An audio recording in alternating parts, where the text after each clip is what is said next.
ہمیں بڑا ناراض ہو کے ایک ہمارے بڑے طاقتور ملک کہا جی آپ رشیا کیوں چلے گئے؟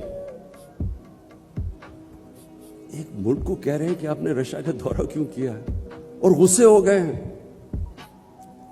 ہندوستان جو ان کا ایلائی ہے کوڈ کے اندر، ان کا ایلائی ہے، اس کی پوری مدد کر رہے ہیں.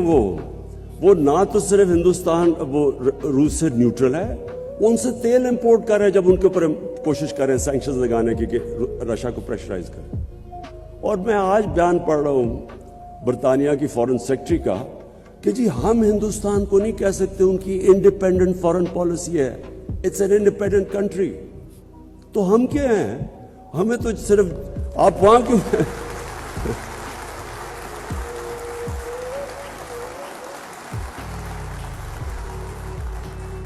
اور میں یہ کسی کو میں ایکچولی ان کو بلیم نہیں کرتا، یہ ہمارا قصور ہے.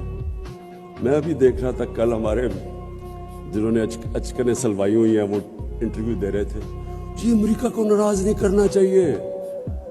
وہ کھڑے ہو کے انٹرویو دے رہے ہیں، ہو امریکہ کے بغیر ہمارا گزارا نہیں ہو سکتا. ان لوگوں کی وجہ سے آج ہم یہاں پہنچے ہیں.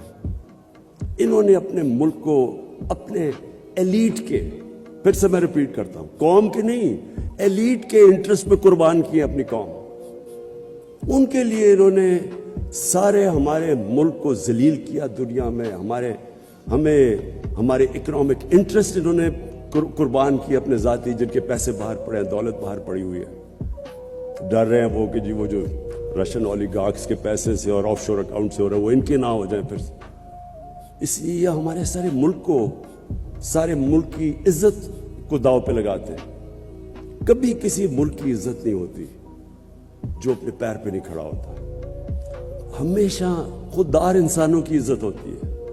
غیرت مند انسان کی ساری دنیا عزت کرتی ہے. جو اپنی عزت ہی نہیں کرتا اس کی کس نے عزت کرنی ہے؟ حکم دیتے ہیں ہم تمہیں، اگر یہ تم نے اس فلانے کو نو کانفیڈنس میں شکست نہ دی تو بڑے کانسیکوینسز ہوں گے. کبھی کوئی ایک ملک کو کوئی اس طرح کا تھریٹ دے سکتا ہے؟